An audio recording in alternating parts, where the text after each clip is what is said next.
오늘 저는 성령의 기름을 부으소서라는 제목으로 말씀 나누겠습니다.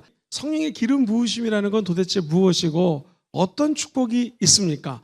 성령의 기름 부으심의 축복입니다. 첫 번째는요, 성령의 기름 부어주시면 저와 여러분들이 영혼이 잘 되고 범사가 잘 됩니다. 나아가 가정까지 영향을 미치고 사회 전반적인 우리 조국 대한민국 나아가 온 열방까지 이 성령의 기름 부으심은 흘러 넘치게 된다는 거예요. 그리고 저와 여러분들이 왕같은 제사장입니다. 하나님의 말씀을 증거하고 하나님의 영광을 드러내며 다시 오실 예수님의 나라를 축복하는 그런 선지자 같은 역할을 하는 분들이 저와 여러분들입니다. 그러므로 우리에게도 오늘 기름 부으심이 필요한 것이죠. 기름 부으심은 우리 마음속에 임하고요, 예수 그리스도와 하나가 됩니다. 성령 기름 부으시면 예수 그리스도와 동화된다고 표현합니다. 영어로는 identification이라는 단어를 쓰는데요, 이게 하나가 되는 거예요. 연합이 되는 거예요. 우리의 정체성이 예수 그리스도를 똑 닮아가게 된다는 것이죠. 이전 것은 지나갔으니 보라 새 것이 될지어다.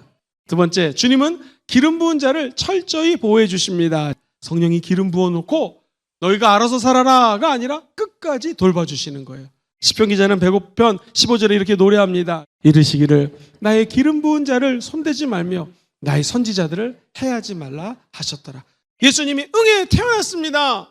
헤롯 왕이 예수님을 죽이고자 합니다. 그는 애국까지 피신을 갑니다. 결국 우리 주님은 죽지 않고 사명을 감당하십니다. 주님이 보호해 주십니다. 누구에게? 성령의 기름을 부은 자들에게.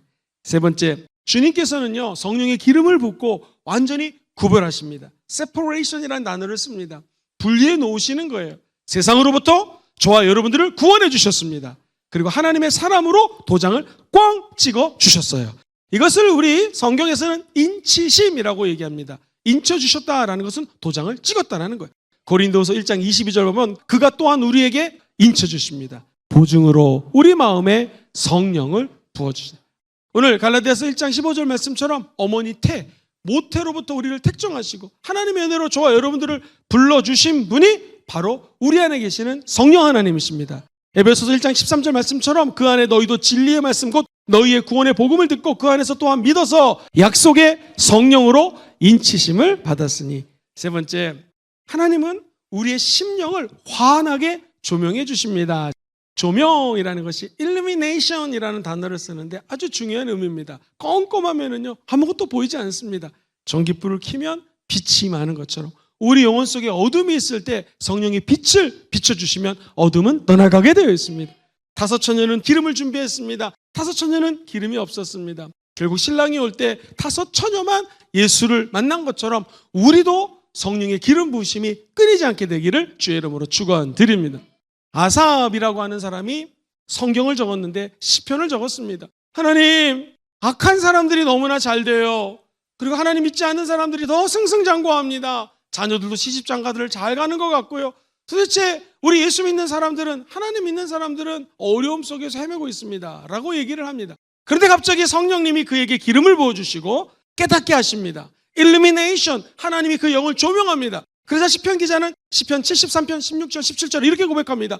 내가 어쩌면 이를 알까 하여 생각한즉 그것이 내게 심한 고통이 되었더니 하나님의 성소에 들어갈 때야 그들의 종말을 내가 깨달았느니라. 우리 안에 빛이 들어오면 하나님의 지혜가 임하게 된다는 것입니다.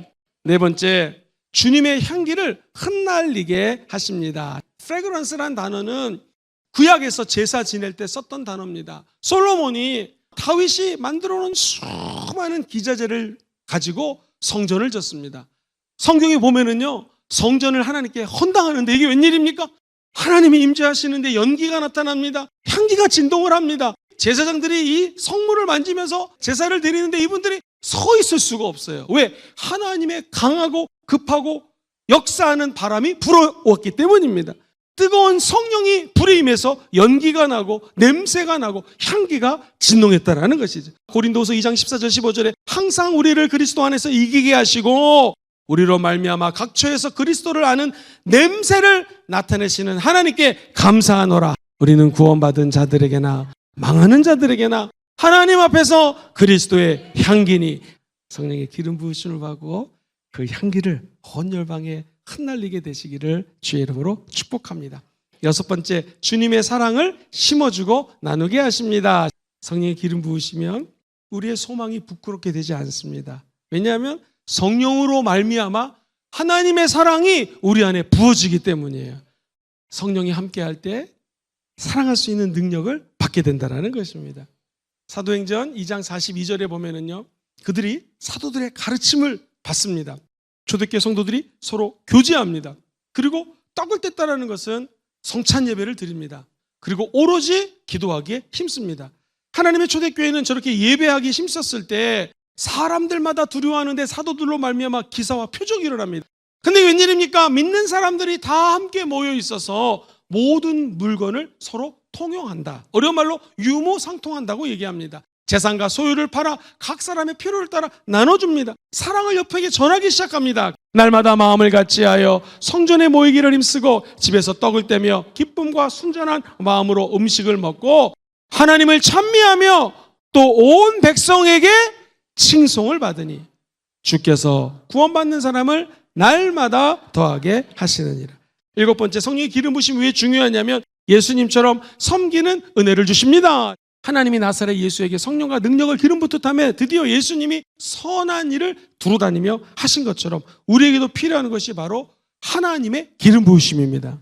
만약 저와 여러분들이 세계적인 설교자 우리 예수님의 말씀을 들을 기회가 왔습니다. 이제 주님은 곧 십자가에 못 박혀 죽습니다. 마지막 날 밤에 우리 주님은 수건을 허리에 두르시고 만약 저 같았더라면 설교를 하거나 가르쳤겠죠. 근데 우리 주님은 아무 소리 없이 사람들의 발을 닦아줍니다. 주님, 이러지 마십시오. 내가 발을 닦지 않으면 너랑 상관이 없다 하면서 가장 낮은 자가 하는 세족식을 거행해 주십니다. 무엇일까요? 성령의 기름 부음 받은 예수님은 낮아지셔서 저와 여러분을 섬겨 주셨다는 것입니다. 섬김은 무엇인가? 사도행전 6장에 보면 그때 주의 종이 맨날 이거 먹을 거 나눠주는 일을 하고 있었습니다. 그러면서 사도가 이렇게 얘기를 하죠. 우리는 기도하고 말씀 증거한 일에 전혀 올인하고 전무할 테니 이제 성령과 능력이 충만한 자, 성령과 지혜가 충만한 자를 일견목을 뽑습니다.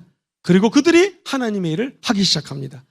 그러면서 교회는 다시 하나가 되고 하나님의 은혜 가운데 부응하게 되는 것입니다. 하나님의 영은 우리에게 기름을 부어주시고 교회를 섬길 수 있는 은혜를 열어주십니다. 마지막 8번째인데요. 성령의 기름 부으심이 왜 중요한가? 뭐가 축복인가? 주의 능력을 받게 됩니다. 요한복음 14장 12절 보면 내가 진실로 진실로 너에게 이르노니 나를 믿는 자는 내가 하는 일도 그도 할 것이요 또한 그보다 큰 일도 하리니 이는 내가 아버지께로 감이라. 그래서 성령의 능력을 받으셔야 됩니다. 오직 성령이 너에게 마시면 너희가 권능, 능력을 받고 예루살렘과 유대와 사마리아 땅 끝까지 이르러 증인되는 것이 하나님의 뜻이라는 것이죠. 목사님, 그렇다면 질문이 있습니다. 나도 성령의 기름 부으심을 받고 싶습니다. 어떻게 받습니까? 2가지입니다. 첫 번째, 기도와 간구. 간절히 기도하고 간절히 성령을 사모할 때 성령님 우리에게 만나주시고 은혜도 부어주시고 기름도 부어주십니다. 흔히들 우리 인생은 임계점이 있다고 얘기합니다. 100도씨가 끌어올라가야 됩니다. 예를 들면 우리 교회 100도를 끌어올리려면 내가 할 수 있는 역량이 혼자 올릴 수가 없습니다. 10도밖에 못 끌어올립니다. 그리고 우리 권사님들이, 장로님들이, 안수집사님들이 함께해서 30도를 또 올려주는 거고요. 주의 종들이 또 10도를 올려주시는 거고요. 또 여기 계신 우리 모든 성도들이 기도할 때 임계점이 차야지 물이 끌어오르는 것처럼 하나님의 응답이 쏟아지는 것이고 성령의 기름 부심이 내리는 것입니다. 여기 계신 분이 나는 괜찮겠지 하면서 기도를 하지 않으시면 다른 사람들이 기도를 해야 되고 하나님의 기름 부심의 시간이 지체될 수 있다는 것이죠. 내가 기도할 때 기름 부심이 임하는 것이고요. 이만큼의 기름 부심이 아니래도 작은 기도들이 쌓여서 놀라운 성령의 역사가 나타나는 것입니다. 성경은 이야기합니다. 하나님의 말씀과 기도로 거룩해집니다. 2번째, 어떻게 하면 내가 성령의 기름을 받을까요? 순종과 믿음. 하나님은 저와 여러분들에게 믿음과 순종을 시험하십니다. 아멘 하며 달려가는 곳이 기름 부으시는 장면이고요. 오늘 저와 여러분의 인생에도 이 기름 부으심과 순종이 임할지어다. 성령의 기름 부으심은 주의 음성을 듣고 순종할 때 일어나는 것입니다.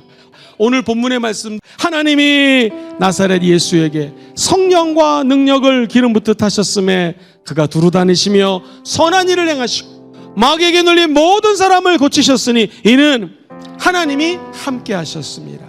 베드로가 고넬료 가정에서 이 말씀을 선포하자 성령이 임하셨습니다.